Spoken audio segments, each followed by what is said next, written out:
What's up, everybody? It's your boy Brandon Blakeney, aka Brandon Lee TV. Kick back, relax, and come take a ride with me. We're talking about one of the most popular, talked about, sometimes villainized, sometimes treated as a hero, as a meme, and all other things.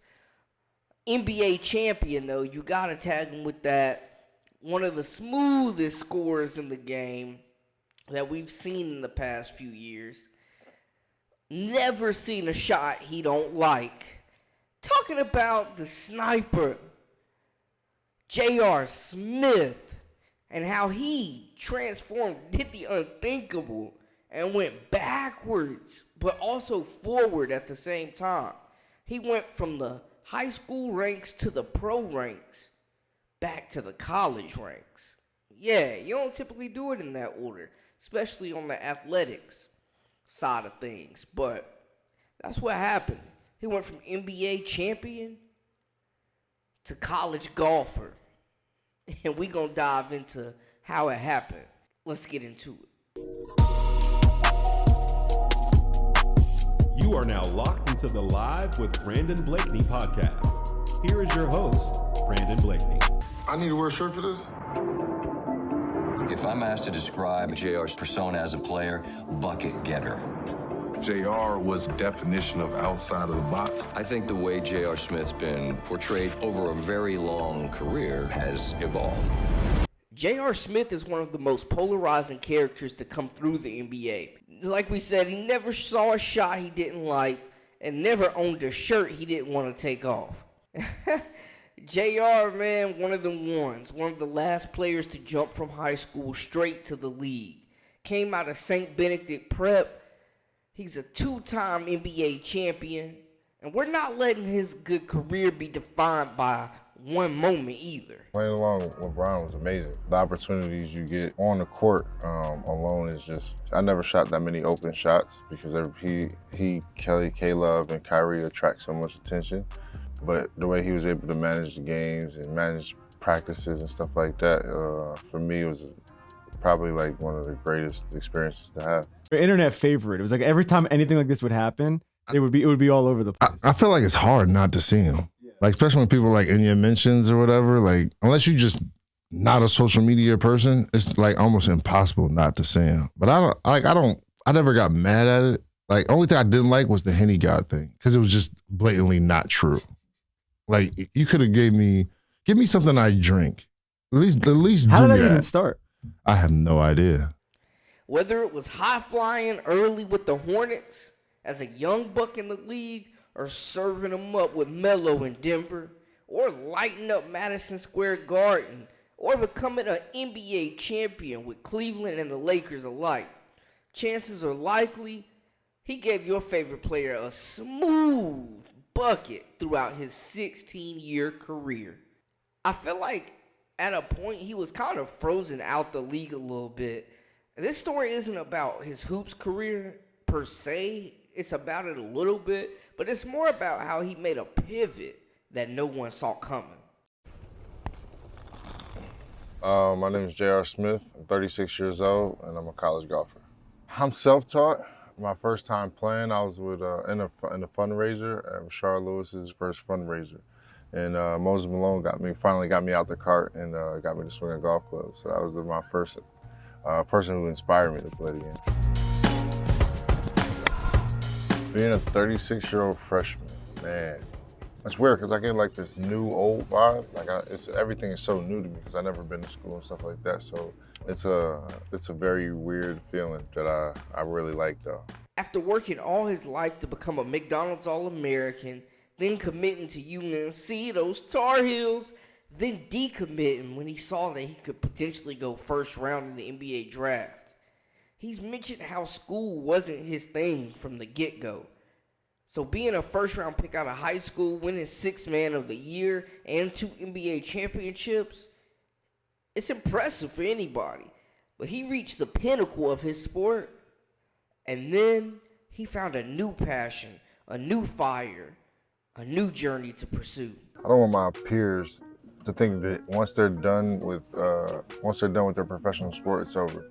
I really want to that message across to them is where you can do multiple things other than just play basketball. Like if I wanted to, I could have got my degree when I was playing. It would have been a little bit more strenuous on my time, but I mean, you get so much free time.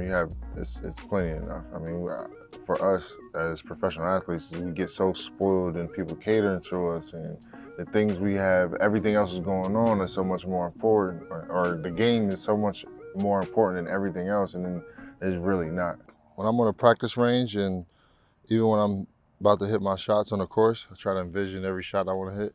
Y'all really gotta understand though, like, A&T is not your typical college experience.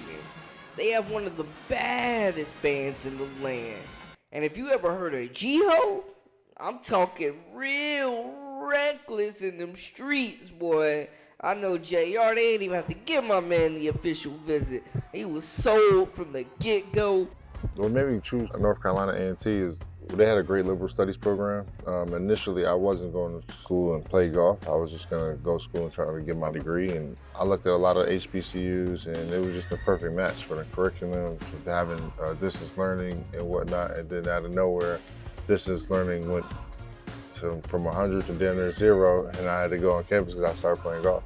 I had to try out. I played two rounds with the coach because that was the main focus. And people kept saying, like, oh, Jay Hushman's going to join the golf team. Jay Hushman's going to join the golf team. His first initial reaction was like, whoa, can he even play?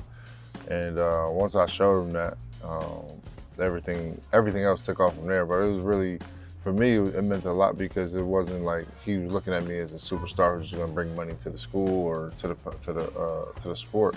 And for me, it was something I had to earn, and it was I gained a lot of respect for him. Seeing him go and play for HBCU and just earn his spot from the beginning, I think was super impressive. Like, not coming in with any expectations. You know, obviously people are going to naturally have their doubts switching from one sport to another, and he wasn't coming on no gimmick. Like, he's really a fan of the game and put the work in. Goals for my golf career, I want to have tournaments and do more inclusion of minority communities and try to really grow the game.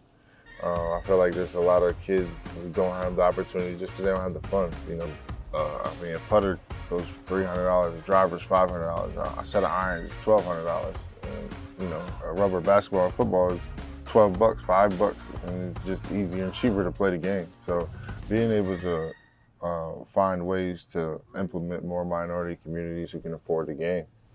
And from the tweets, you could tell, man, he's really, really adjusted well to college life, just talking about classes and being a regular student. And as a matter of fact, Smith was named Student Athlete of the Year, and respect to him for holding down a 4.0 through his first years of college. Like, that's tough. But he's getting it done on the course and giving back and giving A&T's golf team some just much needed exposure. You can't even pay for that kind of advertisement, man. Like, he's really putting a lot of eyeballs on those kids. And it's just impressive to see this journey starting from where he did at St. Benedict's to now using those years of eligibility to become a college athlete, a successful college athlete, and just opening up a new chapter for himself. Not afraid to challenge himself, man. That's what you really got to respect. For me, listening to Ray Allen about how, you know, people look at us as athletes, especially black athletes, it really inspired me to go to school. It really stuck with me, trying to continuously to elevate myself as a man. It's tough going back to school, especially at that age, and definitely when you don't even need it. Like, hell, he's done made millions. JR ain't doing it for the money or the attention. I mean, my guy done signed the NIL deal. Like, he's embracing the full experience of being a college athlete. And it's just awesome to see, to be honest with you. And I know in the past he had said that he was still kind of open to playing in the league and doing his thing. But in my opinion, like, doing the golf thing, you know what I'm saying? Switching sports, getting a scholarship, being competitive in an entire different sport like golf, where it takes years and years and years and years to master, the progression is just impressive. Like, without a doubt, being able to play at the Division I level, Like, that is no easy task, man. Like, just shout out to not only JR, but A&T for giving him that experience. And Greensboro is such a welcoming place. It's a place that I've lived for a few years. And it's like, it's a very welcoming community, and they're serious about those Aggies. And Aggie pride is a real thing, and they will surround you. They will protect you. They will stand up for you. They will rep you. They will shout your name when you're doing those positive things out in the community. So it seems like he's really making an impact on that Greensboro community as well, and solidifying himself in that Aggie lore. And I'm excited to see how the guys do next year, man. It's only up from here. Well, that's a wrap for us. If y'all love this video and want to see more content, make sure to hit that subscribe button for all the latest and the greatest. I am Brandon Blakeney, a.k.a. Brandon Lee TV. Until next time, hey, we out.